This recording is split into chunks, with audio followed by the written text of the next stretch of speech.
We've got quite a bit of background to cover, so we'll get right into it with tennis. In this video, I'll be completing a series of difficult challenges in Wii Sports using nothing but a computer keyboard. I wanted to see how well I truly knew how the game responds to the remote, to the point that I could perform well even when all of the inputs are digitized. Wii Sports is a very interesting game for this challenge given it's all about motion controls and movement, with very few standard inputs. I didn't use a mouse as it offers some analog movement, and I wanted this challenge to be entirely digital. I'm playing the game using Dolphin Emulator, where you can map motion inputs to button controls, as well as setting properties such as the frequency and travel distance of each. Using the default settings doesn't seem to get you anywhere, so increasing these properties helps the game actually make an action based on your button press. Whilst you may think that having consistent actions to a specific command would make the game significantly easier, and in very niche cases it does, the game is not designed to be played like this, which causes all sorts of new problems, and thereby new strategies, to develop. I'm covering every mode in the game, so use the timestamps in the description to navigate to a specific sport or platinum medal. Now, time to talk about what's actually going on the screen. Tennis was really nice as all you're doing is swinging when the ball comes to you. Unsurprisingly, I only use the left and right swing commands for this. Tennis is very suited to keyboard use, as the majority of the tactics come from timing the swing to direct the ball in a certain way. The main difference with this control scheme is that each shot is almost exactly the same every time, and there's no variance in spin or power. The swing I got from the sensitivity variables I chose was quite strong, so it was prone to going out way more often when hits were slightly mistimed. It also made returning rocket serves from the opponents difficult, as you can overshoot the return, which I've never done on a remote. The reason why I use two swing buttons rather than one, which does work out, is that it provides a small but noticeable safety net in case my Mii holds the racket on the wrong side of his body. Even these inputs don't guarantee the direction I swing, but it's better having it than not.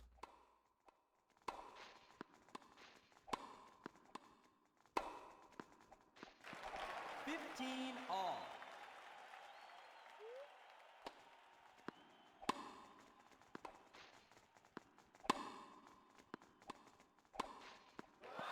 30-15.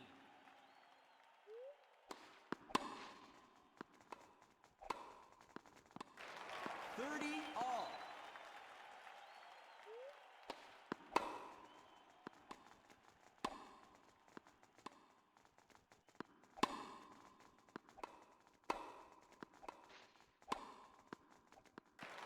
34 break point.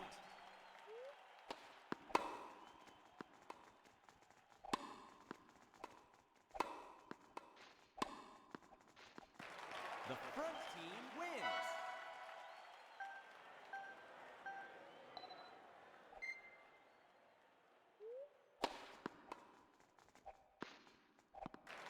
Love 15. 15 all.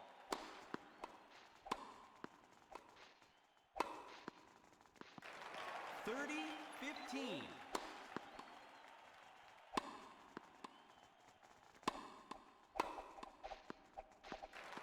30 all.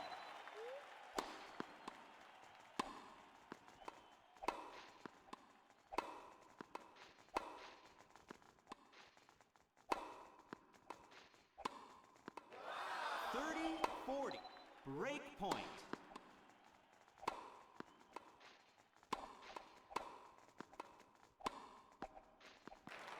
40 all. Deuce.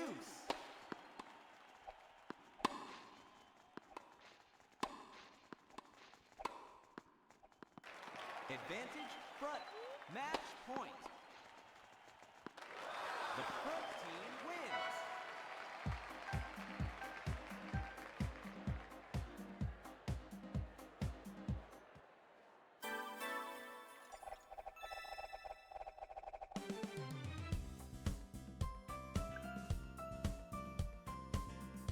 Keyboard or no keyboard, baseball is so heavily RNG based it's ridiculous.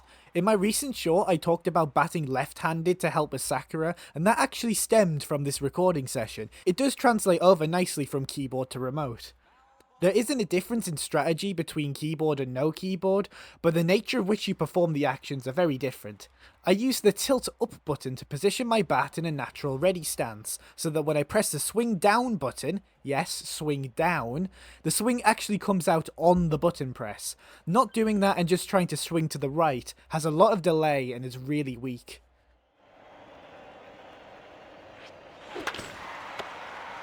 You're out.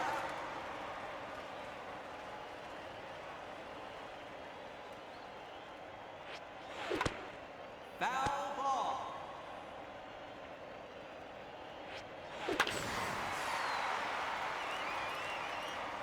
Home run.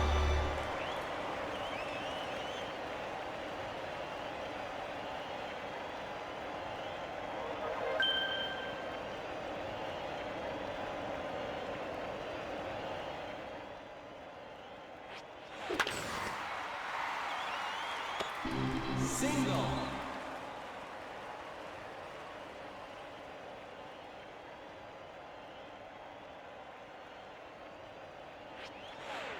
Ball.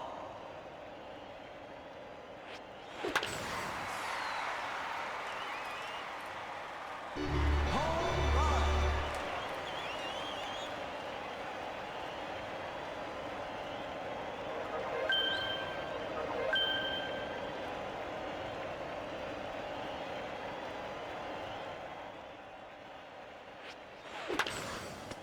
Foul ball.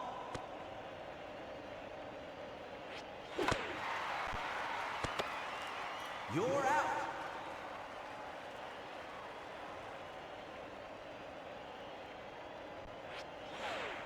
Ball.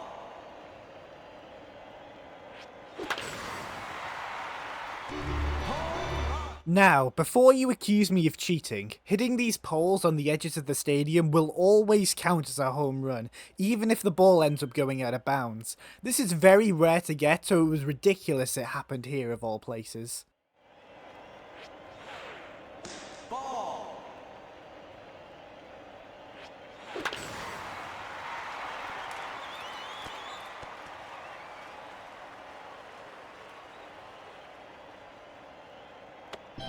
Triple.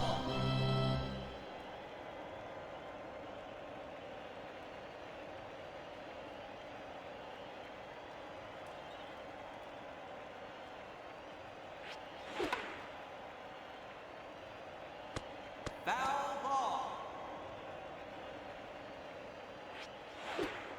Strike.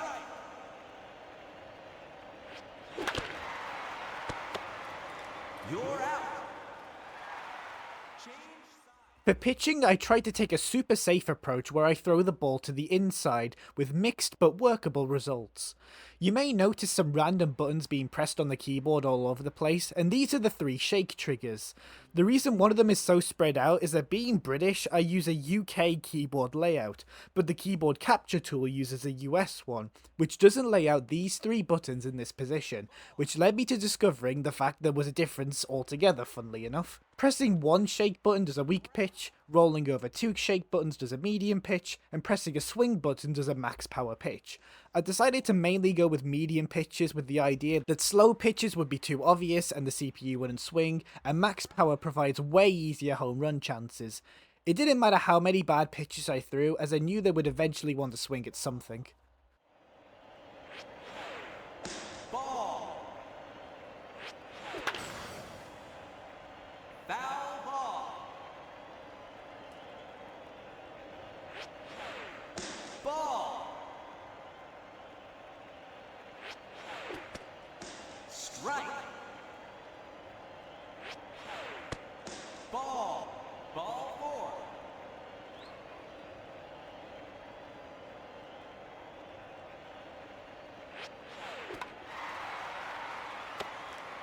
You're out. That's the game.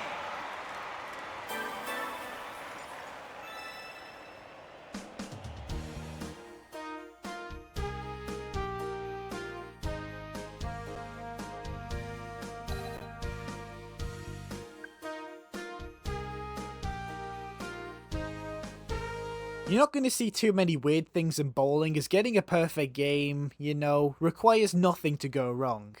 But I assure you, when we get to the bowling training game portion of the video, you're going to see some things that you've never seen before.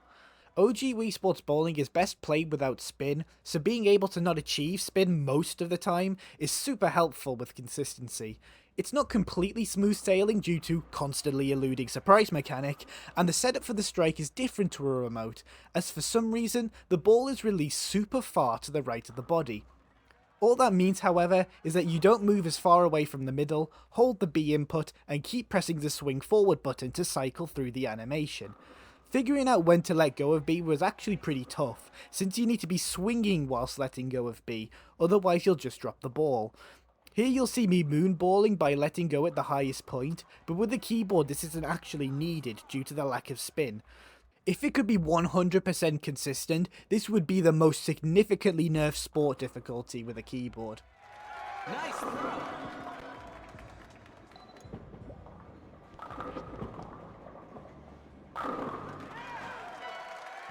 Nice throw.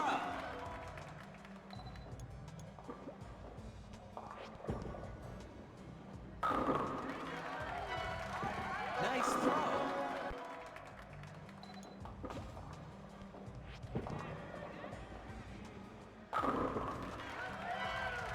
Nice throw.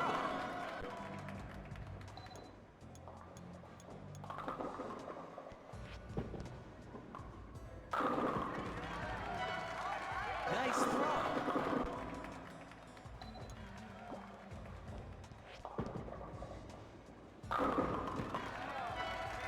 Nice throw.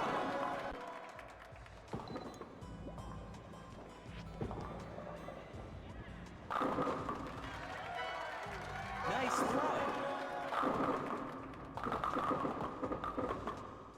Perfect.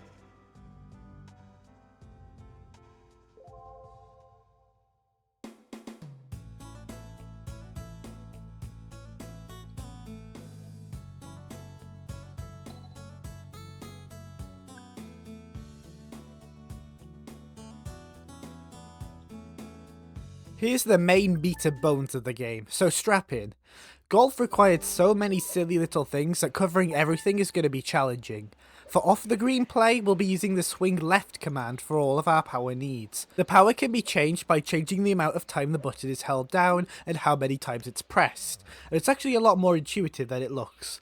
Rather than trying to get an exact power, I tried to notice a pattern in how the power is looking in consecutive practice swings, so I don't miss a golden opportunity. Either the power is remaining in a favourable range, or there's a constant increase or decrease per practice swing where I can gamble on the power following the trend. Putting requires different buttons, as a swing here always goes max power. My general rules of thumb are 1 shake for 1 dot, roll 2 shakes for 2 dots, roll all 3 shakes for 3 dots, and tilt right for a tap-in. You can change the power you get from this by changing how long you hold each button down for, but it's not a science, it's just something I got used to. Nice birdie. Hole 2 is something I'd prefer undershooting on the first shot rather than overshooting. If you land in the bunker, you can do what's called a bunker driver chip, where you swing at max power out of the bunker with a driver and you'll hit the flag and get a chip in, which is very doable on keyboard. I overshoot in this case and therefore have to make a fairly tricky putt for the birdie. Nice on.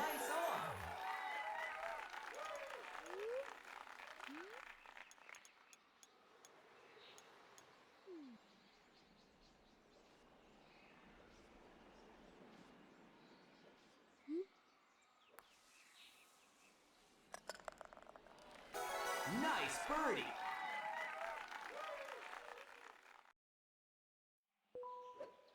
Now on hole 3 you'll see me go through the shortcut route, and is there any particular reason for this? Nope. I just thought I'd give myself unnecessary challenge for the sake of it. This almost actually backfires, but it does work out. Nice shot.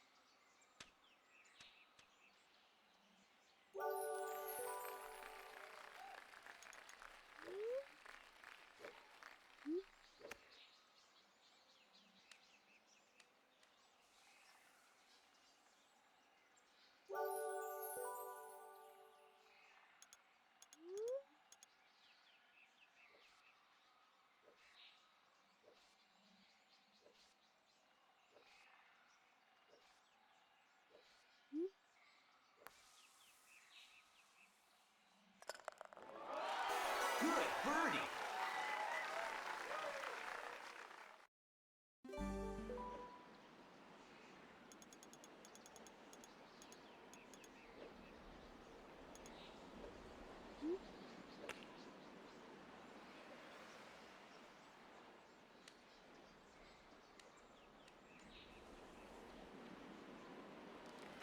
Nice arm.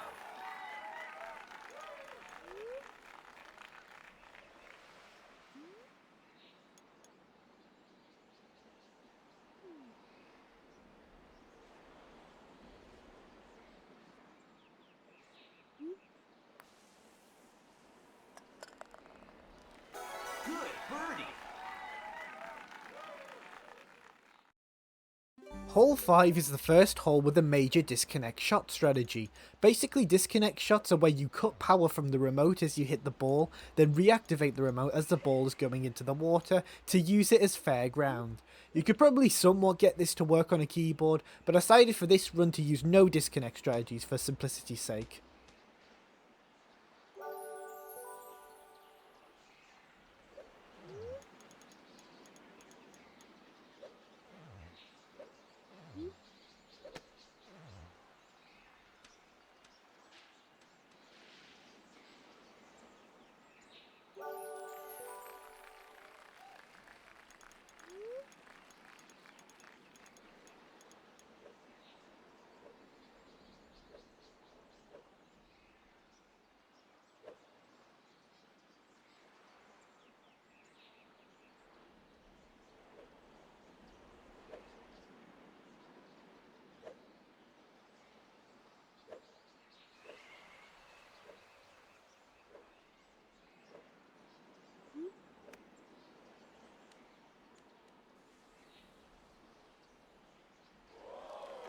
Nice approach.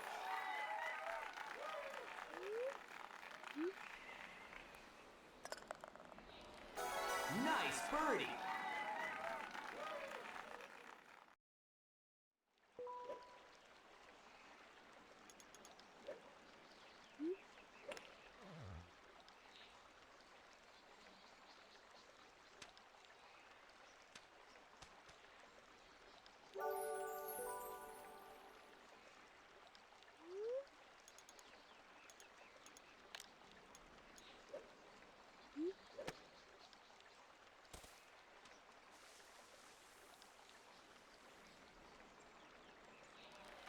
Nice arm.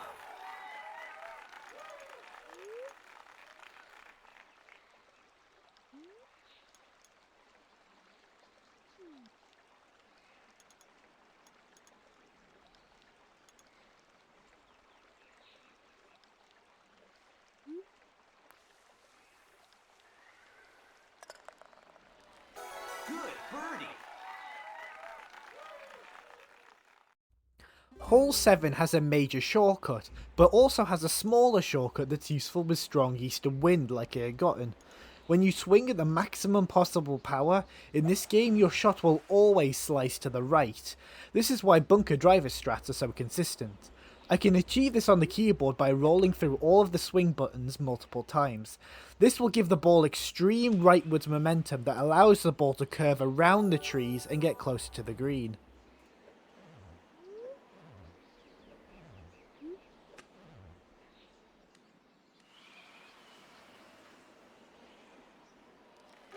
Nice arm.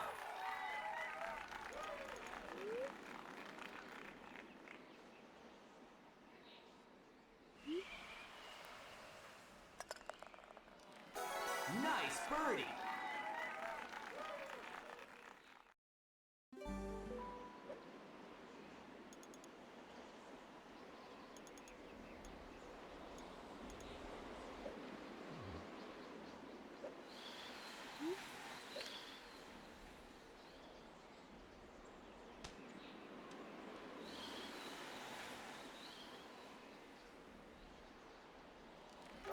Nice arm.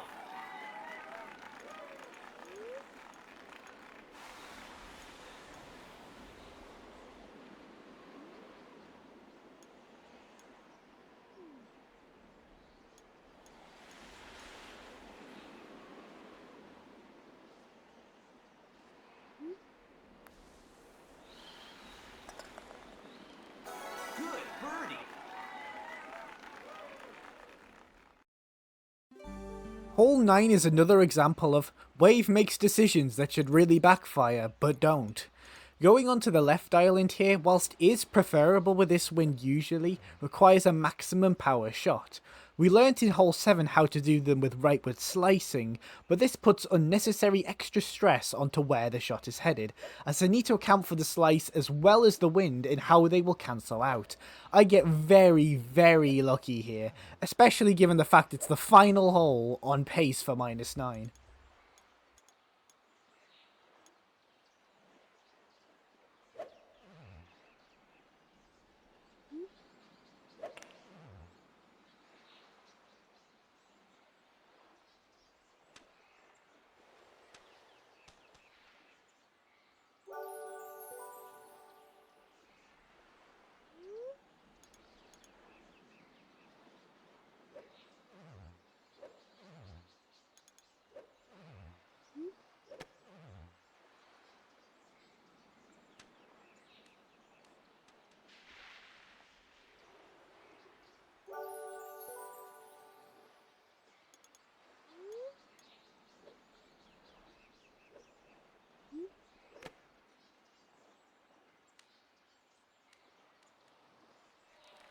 Nice on.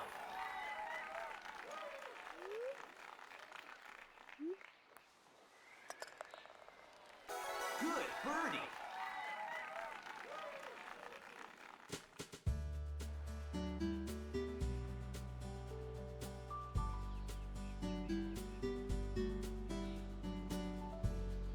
Boxing required a complete rehaul of the controls in order to get working.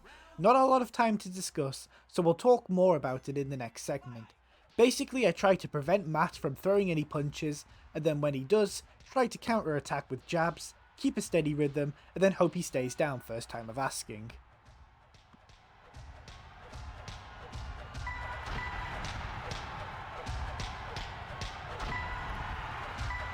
Down. 1, 2, 3, 4, 5, 6, 7, 8, 9, 10. Knockout.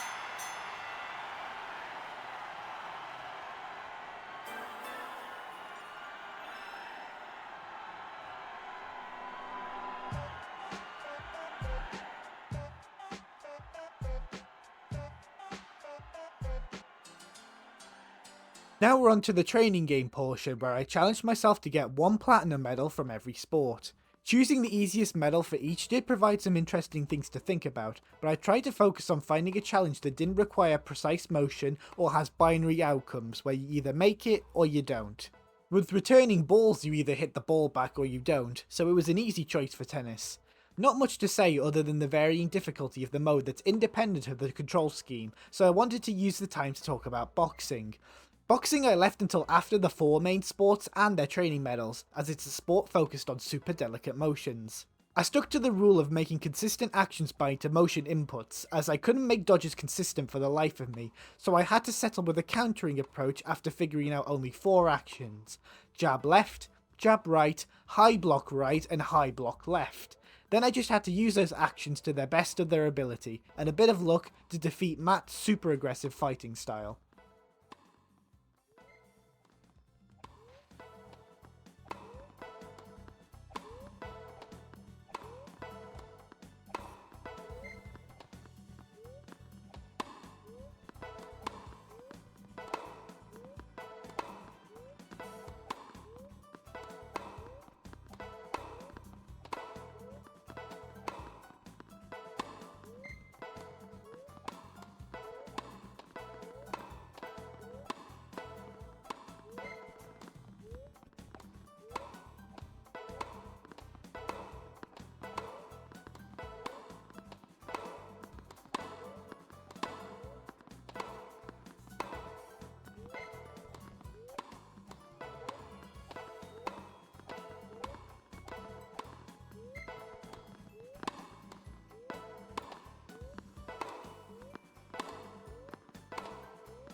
earned a platinum medal.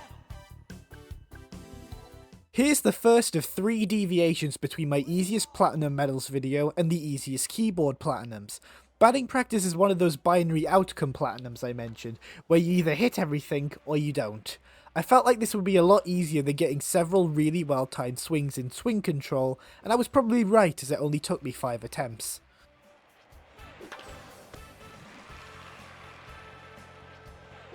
Okay.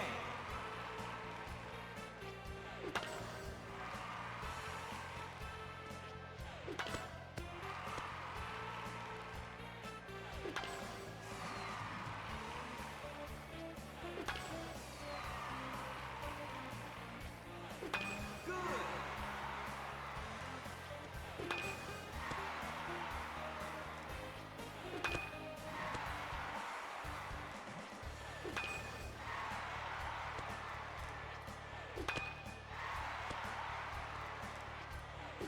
Excellent.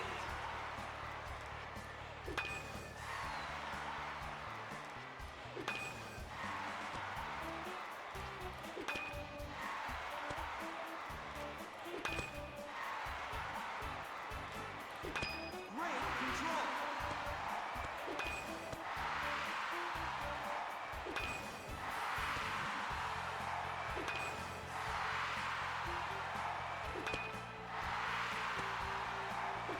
Excellent.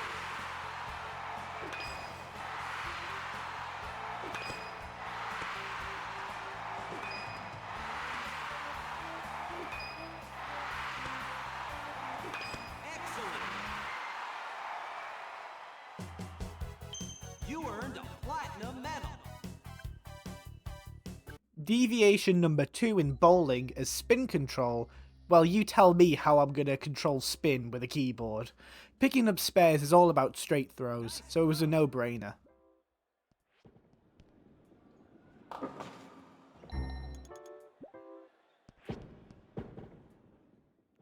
I have no idea what causes this to happen, but it's so funny. You should have seen my reaction when I first came across this.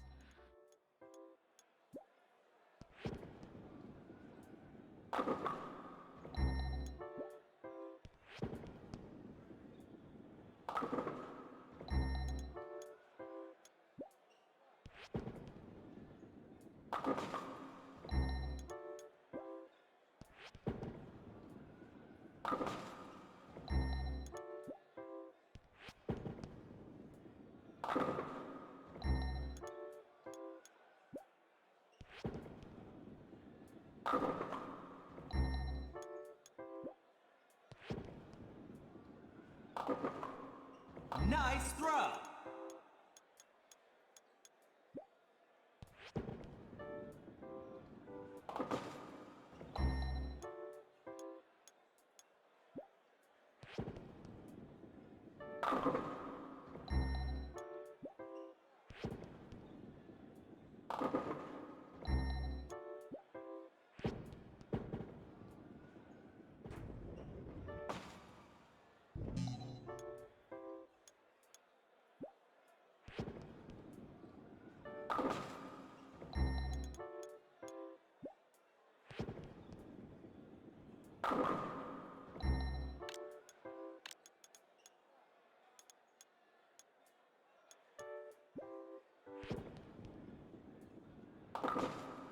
Nice throw.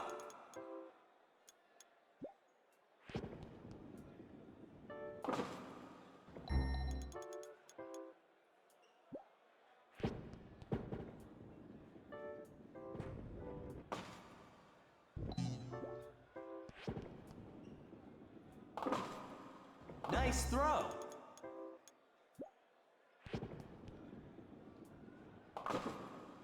Nice throw. Nice throw. Challenge cleared.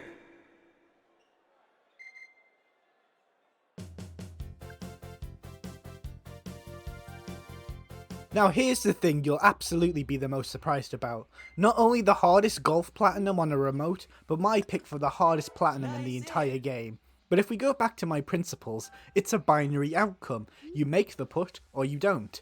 and the pudding controls I set up with the 3 shake buttons allows way more finer control than the wedge and driver I'd be using in the other games. It was still extremely difficult, but it was just a case of learning every hole variation, learning different setups to the remote so the powers were easier to manage. In the final hole, I increased the sensitivity of the controls by a small amount to make my 3-dot technique slightly stronger. That was the main challenge, the holes that required between 3 dots and a full bar. I'd either usually hit exactly 3 dots and undershoot, or red bar and overshoot. Nice in.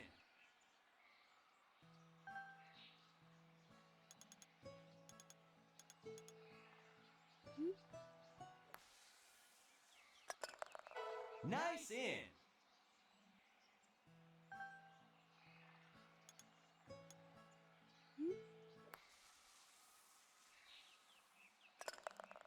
Nice in.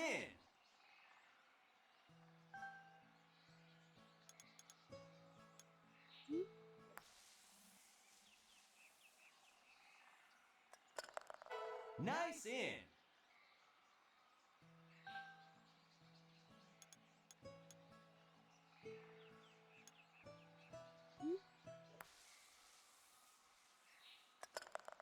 Nice in.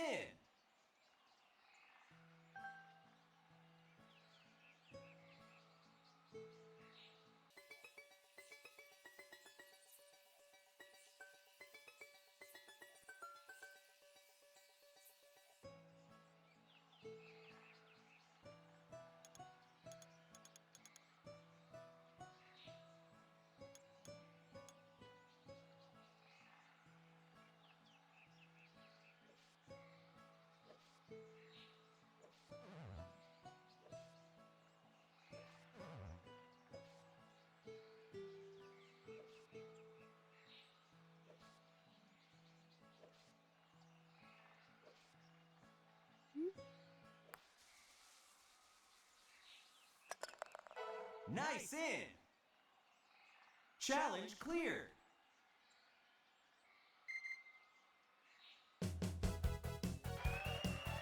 You earned a platinum medal. Even if working the bag wasn't the easiest boxing platinum, it'd be the only one I could do anyway, as the other 2 modes require some fine tilting and precision. For some of the bags on the side, I had to try and catch them as they started swinging around into the middle, but on the whole, it tests the only skill I'm able to fully implement with the keyboard, which is very fortunate.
You earned a platinum medal. I had also done a Wii Fitness perfect age run, but I'm not going to include it in the video as 2 out of the 3 modes are repeated from the Plats. As you may know, the first run through of Wii Fitness on a Mii will always be returning balls, hitting home runs, and picking up spares, but I didn't think it was interesting enough to include. I consider this challenge well and truly done. It's definitely way harder than just using a remote, but as you can see, it's a very serviceable alternative. Thank you so much for your ongoing support, and I'll see you next time. Cheers!